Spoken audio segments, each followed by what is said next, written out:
France நாடாளுமன்ற தேர்தல் முடிவுகளில் எந்த கட்சிக்கும் பெரும்பான்மை கிடைக்கவில்லை. இதனால் அடுத்து என்ன நடக்கும்? அதிபர் இமானுவேல் மேக்ரான் எவ்வாறு புதிய பிரதமரை நியமிப்பார்? தொங்கு நாடாளுமன்றம் எப்படி செயல்படும் என்பதை விரிவாக பார்க்கலாம்.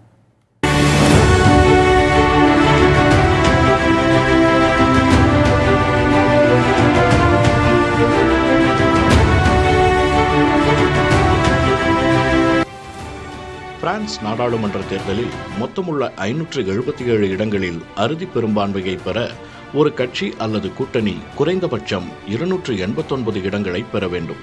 ஆனால் யாருக்கும் பெரும்பான்மை கிடைக்கவில்லை. இடதுசாரி கூட்டணியான நியூ பாப்புலர் ஃப்ரண்ட் அதிகபட்சமாக 188 இடங்களை பெற்றுள்ளது. அதிபர் இமானுவேல் மேக்ரான் தலைமையிலான மத்தியவாத கூட்டணி 161 இடங்களை பெற்று இரண்டாவது இடத்தை பிடித்தது.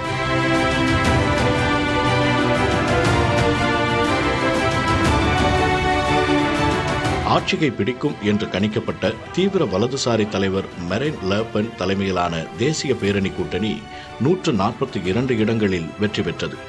சரி, இப்படி யாருக்கும் பெரும்பான்மை கிடைக்காத நிலையில் தொங்கு நாடாளுமன்றம், அதாவது கூட்டணி அரசு எப்படி அமையும் என்ற கேள்விக்கு விடை காணலாம். மேக்ரானின் மத்தியவாத கட்சிகளின் கூட்டணி நியூ பாப்புலர் ஃப்ரண்ட் அடங்கிய இடதுசாரி கூட்டணியுடன் சேர்ந்து ஆட்சி அமைக்கும் என நிபுணர்கள் கணித்துள்ளனர். ஆனால் கூட்டணியில் சேர்வதற்கு முக்கிய நிபந்தனையை இடதுசாரிகள் வைப்பார்கள் என்று தெரிகிறது.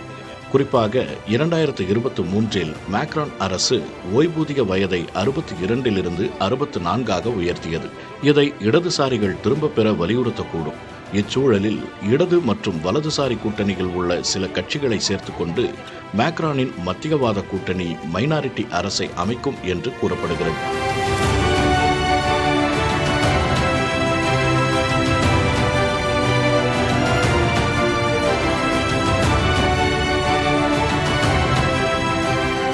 அதிபர் மேக்ரானின் மறுமலர்ச்சி கட்சியின் பிரதமராக உள்ள கேப்ரியல் அட்டல் பதவி விலகுவதாக அறிவித்த நிலையில் புதிய பிரதமர் எப்படி தேர்வு செய்யப்படுவார் என்ற கேள்வி நிற்கிறது. ஆனால் இம்மாத இறுதியில் பாரிஸ் ஒலிம்பிக் தொடங்குவதால் கேப்ரியல் சிறிது காலம் அந்த பதவியில் நீடிப்பார் என்று தெரிகிறது. பிரான்சில் பொதுவாக பிரதமர் என்பவர் அதிபரால் நியமிக்கப்படக்கூடியவர். புதிய பிரதமரை நியமிப்பதற்கு மேக்ரானுக்கு குறிப்பிட்ட காலக்கெடு எதுவும் இல்லை. நாடாளுமன்றத்தில் அதிக எண்ணிக்கையிலான இடங்களை கொண்ட கட்சியிலிருந்து ஒரு பிரதமரை நியமிக்க வேண்டிய அவசியமும் மேக்ரானுக்கு கிடையாது. அவர் எந்த கட்சியிலிருந்தும் விரும்பும் யாரையும் பிரதமராக நியமிக்கும் உரிமை உண்டு.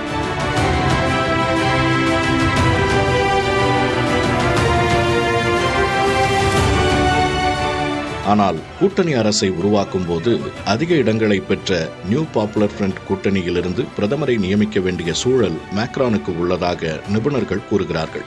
பிரதமராக கூடிய பட்டியலில் இடதுசாரி தலைவரான மெலன்சோன் முதல் நபராக இருக்கிறார்.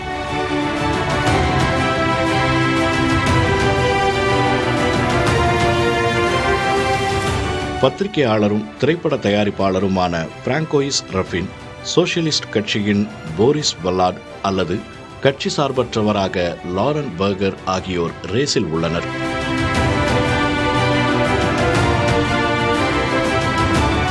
பிரான்சில் இதற்கு முன் தொங்கு நாடாளுமன்றம் அமைந்தது இல்லை. 2022 தேர்தலில் மேக்ரானின் கட்சி 245 இடங்களை வென்ற போதிலும் அவரது அரசாங்கம் பழமைவாத குடியரசுக் கட்சியிடமிருந்து மறைமுக ஆதரவை பெற்றது. ஆனால் 1986 முதல் 1988, 1993 முதல் 1995 மற்றும் 1997 முதல் 2002 வரையிலான ஆண்டுகளில் அதிபரும் பிரதமரும் எதிரெதிர் கட்சிகளைச் சேர்ந்தவர்களாக பணிபுரிந்தனர். அதே போன்றதொரு நிலை தற்போது ஏற்பட்டிருக்கிறது. இப்படி அமையும் அரசுக்கு முக்கிய பிரச்சனைகளில் முட்டுக்கட்டை போடும் அதிகாரம் கிடையாது. ஏனெனில் பிரான்ஸ் அரசியலமைப்பின் 49.3 பிரிவு அரசியல் முட்டுக்கட்டைக்கு ஒரு தீர்வாக அறிமுகப்படுத்தப்பட்டது. இது நாடாளுமன்றத்தில் வாக்கெடுப்பு இல்லாமல் உடனடியாக ஒரு மசோதாவை நிறைவேற்ற அரசை அனுமதிக்கிறது. இந்த குறிப்பிட்ட அதிகாரத்தை வைத்திருப்பவர் பிரதமர் ஆவார். மேக்ரான் தனது முதல் பதவி காலமான 2017-2022இல் தனது கட்சியைச் சேர்ந்த பிரதமர் மூலம் ஒரு முறையும் மற்றும் இரண்டாவது பதவிக்காலம் தொடங்கியதிலிருந்து 11 முறையும் இப்பிரிவினை பயன்படுத்தியுள்ளார்.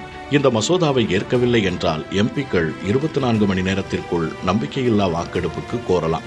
இதனை நிறைவேற்ற 289 வாக்குகள் தேவை. தேர்தல் முடிவுகள் சாதகமாக இல்லாத நிலையில் இமானுவேல் மேக்ரான் அதிபர் பதவியில் நீடிப்பாரா என்ற கேள்வியும் எழுகிறது.